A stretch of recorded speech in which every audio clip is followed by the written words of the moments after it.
कासगंज जिले के मंडनपुर गांव की घटना ने पूरे प्रदेश में हलचल मचा दी है। यह घटना रक्षाबंधन के दिन हुई और देखते ही देखते जातिगत संघर्ष की एक भयावह मिसाल बन गई। गांव में आयोजित दंगल के दौरान यादव और दलित समाज के बीच विवाद इतना बढ़ा कि मारपीट और गाली गलौज की नौबत आ गई। खबरों के अनुसार करण नामक एक दलित युवक को यादव समाज के कुछ युवकों ने पुरानी रंजिश और जाति सूचक शब्दों का इस्तेमाल करते हुए पीटा। यह झगड़ा महज व्यक्तिगत विवाद नहीं था, बल्कि उसमें जातिगत श्रेष्ठता और सामाजिक दबदबे की झलक साफ साफ दिखाई देती है। यादव समाज के कुछ लोगों ने इसे शक्ति प्रदर्शन का माध्यम बना लिया और दलित समाज पर दबाव बनाने की कोशिश की। इस विवाद के बाद दलित परिवारों में डर और असुरक्षा का माहौल पैदा हो गया।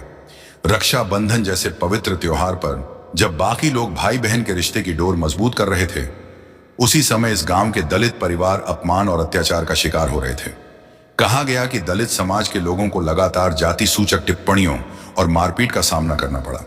यही नहीं, जब उन्होंने शिकायत करने की कोशिश की तो उन्हें और डराया धमकाया गया। यही वजह रही कि 20 से अधिक दलित परिवारों ने गांव छोड़ने का ऐलान कर दिया। उन्होंने एक वीडियो जारी कर कहा कि जब तक उन्हें सुरक्षा नहीं मिलती और न्याय की गारंटी नहीं होती, तब तक वे गांव में नहीं रह सकते। इस वीडियो के वायरल होते ही मामला तूल पकड़ गया। सोशल मीडिया पर इस खबर ने तेजी से जगह बनाई और प्रशासन पर कार्रवाई का दबाव बढ़ गया। पुलिस और प्रशासन की टीम गांव पहुंची और लोगों से बातचीत की, लेकिन तब तक बहुजन समाज के राजनीतिक संगठनों और पार्टियों ने इस मामले को उठा लिया। आजाद समाज पार्टी और समाजवादी पार्टी के प्रतिनिधि दलित परिवारों से मिले और उनका समर्थन किया। बहुजन समाज पार्टी के स्थानीय नेताओं ने भी इस मामले को गंभीरता से उठाया और सरकार पर सवाल खड़े किए।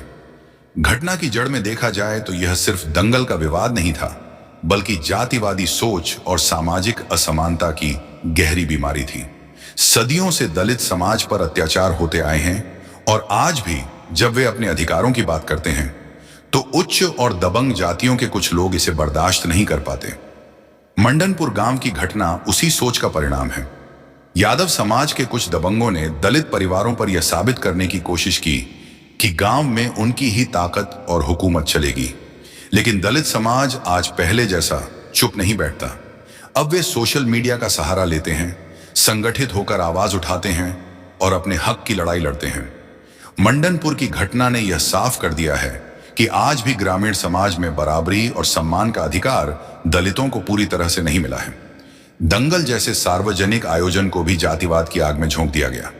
दलित युवक करण पर हमले ने पूरे समुदाय को यह संदेश दिया कि वे अगर सिर उठाकर चलेंगे तो उन्हें कुचला जाएगा।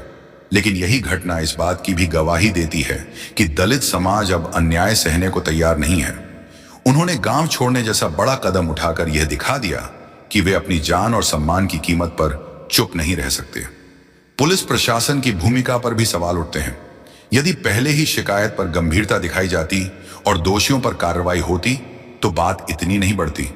लेकिन आमतौर पर देखा जाता है कि जब भी दलित समाज के खिलाफ कोई अपराध होता है तो प्रशासन की सक्रियता धीमी पड़ जाती है। कई बार तो उल्टा पीड़ितों को ही दोषी ठहराने की कोशिश की जाती है। मंडनपुर की घटना में भी यही हुआ। दोनों पक्षों के खिलाफ मुकदमे दर्ज कर दिए गए। यह तरीका दलित परिवारों के जख्मों पर नमक छिड़कने जैसा है। राजनीतिक दलों की प्रतिक्रिया भी दिलचस्प रही। बहुजन समाज पार्टी ने इस घटना पर कड़ा रुख अपनाया और कहा कि यदि सरकार दलितों की रक्षा करने में नाकाम है तो बहुजन समाज खामोश नहीं बैठेगा। आजाद समाज पार्टी के चंद्रशेखर आजाद रावण ने भी दलित परिवारों से मुलाकात कर सरकार को चेतावनी दी। इन बयानों ने यह संदेश दिया कि अब बहुजन समाज की आवाज को दबाना आसान नहीं है। रक्षाबंधन का दिन भाई बहन के रिश्ते का पर्व है, लेकिन मंडनपुर में वही दिन दलित समाज की बेबसी और उत्पीड़न का गवाह बन गया। यह विरोधाभास भारतीय समाज की हकीकत को उजागर करता है कि जहां एक ओर हम त्योहारों पर समानता और रिश्तों की मजबूती की बातें करते हैं, वहीं दूसरी ओर हमारे गांवों में जातिवाद की जड़ें इतनी गहरी हैं कि इंसानियत तक दब जाती है। इस पूरी घटना से एक बड़ा सबक यह निकलता है कि जब तक समाज में जातिवाद और असमानता बनी रहेगी, तब तक किसी भी त्योहार का असली मायना अधूरा रहेगा। दलितों को न्याय दिलाना और उन्हें बराबरी का दर्जा देना सिर्फ सरकार की जिम्मेदारी नहीं है, बल्कि पूरे समाज का कर्तव्य है। हमें यह समझना होगा कि अगर एक वर्ग असुरक्षित है तो पूरा समाज सुरक्षित नहीं रह सकता। मंडनपुर की घटना पर चर्चा करते हुए यह भी जरूरी है कि बहुजन समाज की अपनी आवाज को और मजबूत किया जाए। आज सोशल मीडिया और स्वतंत्र मीडिया प्लेटफॉर्म इस संघर्ष में बड़ी भूमिका निभा रहे हैं। ऐसे में बहुजन आवाज 24 यूट्यूब चैनल जैसी पहल को समर्थन देना बेहद जरूरी है। यह चैनल लगातार बहुजन समाज के मुद्दों को उठाता है, उन आवाजों को सामने लाता है जिन्हें मुख्य धारा का मीडिया अक्सर अनदेखा कर देता है। यदि हमें अपने अधिकारों और संघर्षों को मजबूत करना है तो हमें ऐसे प्लेटफॉर्म को बढ़ावा देना होगा। बहुजन आवाज 24 सिर्फ खबर नहीं दिखाता बल्कि समाज को जागरूक करता है, जातिवाद और अन्याय के खिलाफ खड़ा होने की ताकत देता है। यही वजह है कि हर बहुजन, हर प्रबुद्ध नागरिक को इस चैनल को सब्सक्राइब करना चाहिए और इसे आगे बढ़ाना चाहिए।